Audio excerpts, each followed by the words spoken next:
Hi, good morning everyone. So today we will see permutation and combination in this class. Okay? Fine. So now, before we get into the actual definition and complications of permutation and combination, so I just want to understand what you have understood about permutation. So let it be anything. Whatever you have understood about permutation till now, just put it in your words. Everyone. One by one. So just tell me whatever you know about permutation. Let it be anything. Formula or definition or the concept you have understood about permutation. Whatever. So just put it in your words. Okay. Fine. So now we'll try to understand the concept of permutation and combination clearly in this class. So I understand your feeling. So because even when I was in my school days, I was feeling like, oh, why is this the PNC is there? Like it's so volatile. We can never solve problems on PNC. It's very difficult and all. But only after understanding the concept clearly, I understood it's so easy. Okay. So in this class, we'll just try to make PNC very easy for everyone. So if you understand the concept clearly, it's very easy. Okay. So now, before we get into the mathematical definition of permutation, let me just ask you a simple question. Okay. So, can you just tell me in how many ways can a batch of 3 kids be given 3 ranks? Batch of 3 kids be given 3 ranks. Just try to answer. Don't hesitate, just try to answer, whatever the answer it may be, just try to answer the question. To put the question in a simpler way, there are 3 kids, in how many ways we can rank them? Okay, is the question clear? So what will be the answer? So we'll just list down the order of ranking. See, when we go to first rank, second rank, third rank, it can be as simple as ABC, or it can be even B and C interchanged, or getting B first, BAC. Now interchanging A and C, BCA. Then putting C first, CAB. Interchanging A and B to CBA. Any other order of ranking? No, right? So these are the 6 ways of ranking 3 kids. Fine. Now, what do we understand from this? So basically, first rank can be filled in 3 ways, because we can choose any of the 3 kids among 3 to give first rank. Now when we move on to second rank, we are left out only with 2 kids. So we can give second rank only to either of the 2 kids. So this can be filled in 2 ways. Similarly, third rank can be filled in only in 1 way. So total number of ways is 3 into 2 into 1, that is 3 factorial, that is 6 ways. So 3 kids can be ranked in 6 ways. So this is also matching our listed down count, right? 6 ways. Clear? So what can we conclude from this? If there are n people, all of them can be arranged in n factorial ways, right? If there are n people, all of them can be arranged in n factorial ways. Clear? Okay. So now, I'll ask you a similar question.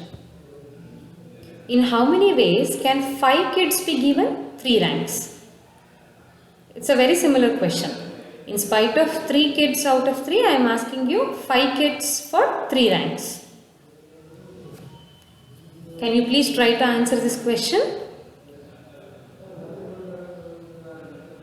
See, similarly, we need to give 3 ranks, but we have got 5 kids.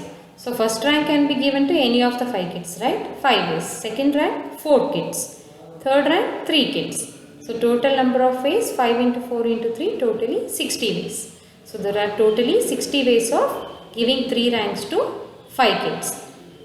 So basically we can arrange 3 kids out of 5 kids in 60 ways. Isn't it?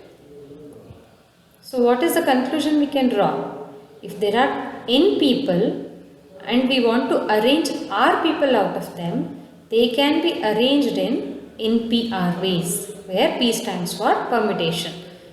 We'll see what exactly is the definition of permutation in the coming sentence. Okay, so that we'll understand it more clearly after seeing these examples. So n people, arrange r people out of them can be done in NP-R ways. So if we compare it to this example,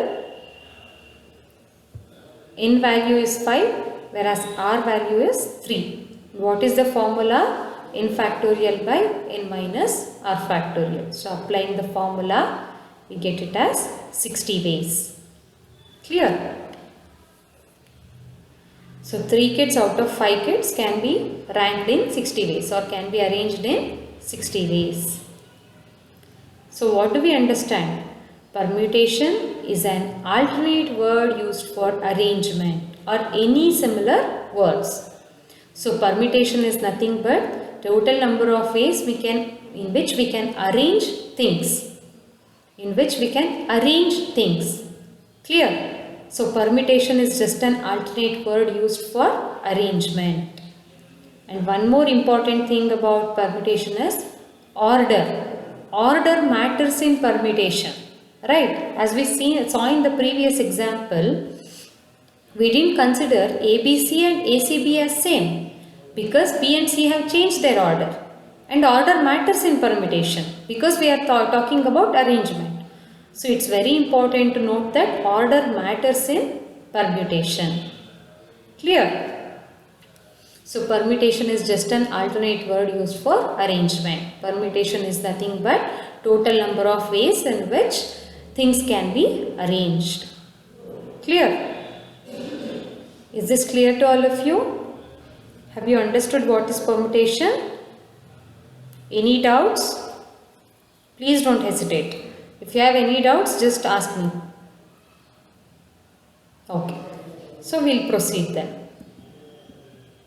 Combination. Again, before we come to the mathematical definition of combination, we'll just go through few basic, simple examples. So in how many ways can we select 3 kids from batch of 3 kids?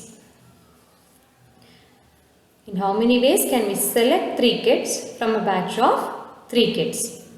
Do you understand the difference between first question and this question? Can you just try to find the difference between first and this question? In first question, we were just trying to rank 3 kids out of 3 kids. That means arrange. But here the question says select 3 kids out of 3 kids. Right? So just understand this difference. So now can anyone answer this question? What may be the answer? 3, 6, 9, 27, or is it just one way? See, these are the common answers we encounter in the class. But what is the right answer?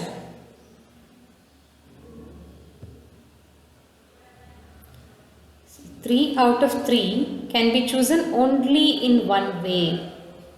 3 out of 3 can be chosen only in one way. So it is as simple as this. See, if we have 3 kids and if I have to take 3 kids for a quiz competition, I have to choose those 3 only, right? Do I have any other option of choosing any other kid? No, because there are only 3 kids and I have to choose all of them.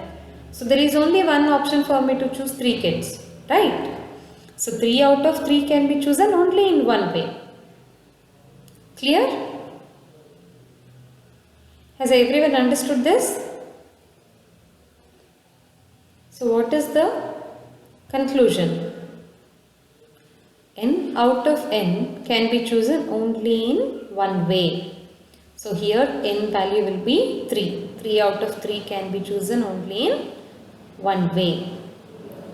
Clear? Fine. So we'll see a similar question now. In how many ways can we choose 3 people out of 5 people? So the previous question was choosing 3 out of 3 people. Here the question is about choosing 3 out of 5 people. So can anyone try to answer this question now? Okay,